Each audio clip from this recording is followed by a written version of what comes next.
Welcome to this exploration of the fantastic world of dopamine, a crucial chemical in our brain. Dopamine plays a vital role in motivation, reward, and even our ability to move. We begin by understanding just how fundamental dopamine is for our survival. Consider this. Scientists conducted a striking experiment with rats engineered to lack dopamine. Even with food right in front of them, that these rats could stop because they lacked the motivation to reach for it. This powerful demonstrates that dopamine is essential for driving us to seek out what we need. Now, let's break down what dopamine actually is. In simple terms, it's a chemical messenger that helps us experience pleasure, reward, and perhaps most importantly, motivation. It's crucial to understand that dopamine itself is not inherently good or bad. It's simply a signal indicating whether something we are doing is potentially beneficial for our survival. A key concept we will explore in this relativity of pleasure and pain, which we can visualize using a set of scales. This analogy is central to understanding addiction. The same area of the brain process both pleasure and pain. Our brain constantly strive for a balance between the two, a state we call homeostatics. When we experience something pleasurable, dopamine is released, tilting the scale towards pleasure.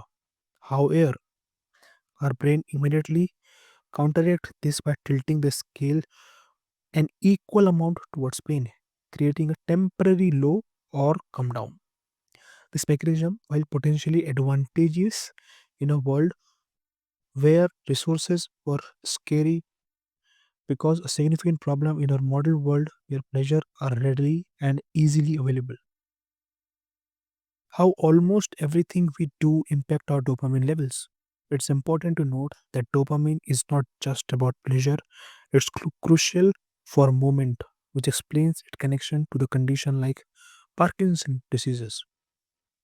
The ease with which we can now access rewards in our modern world, often without putting the much efforts, creating a confusing situation for our brain.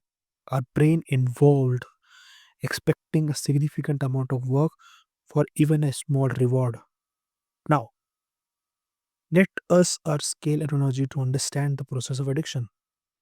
Repeated exposure to pleasurable stimuli leads to a persistent tilt towards the pain side of the scale. This means that we need more and more of the substance or behavior just to feel normal, not even experience that initially pleasure.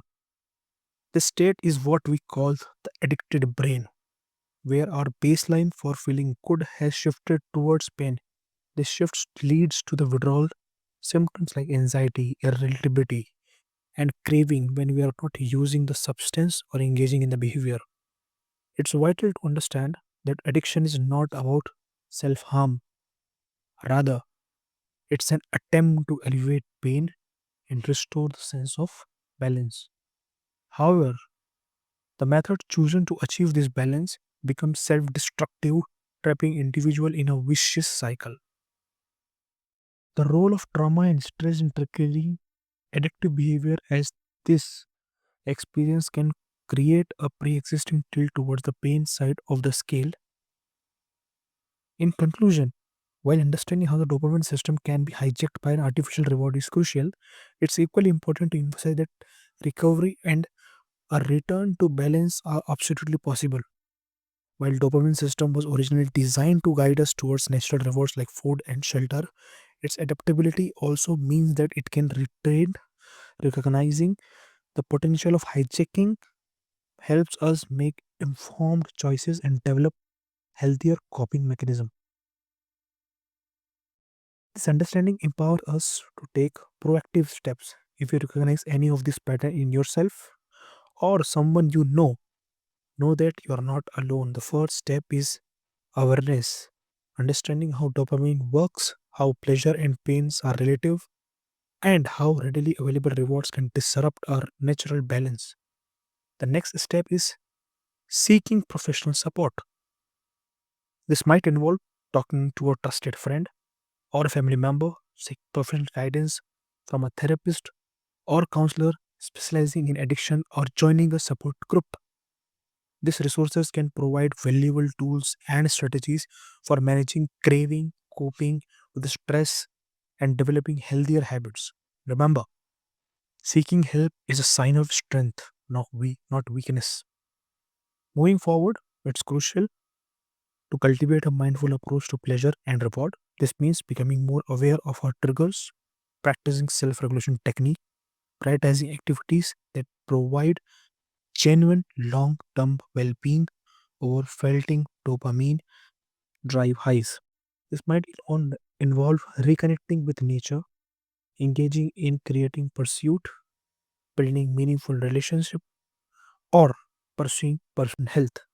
By focusing on this enriching experience, we can begin to restore our dopamine balance and create a more fulfilling and sustainable life. The journey to recover is a process, not a destination, but with awareness, support, and conscious effort, we can all move toward a healthier relationship with dopamine and a more balanced life. This is what the dopamine balance and the connection between the addiction and the model world.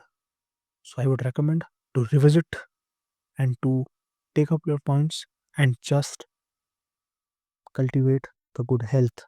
Thank you.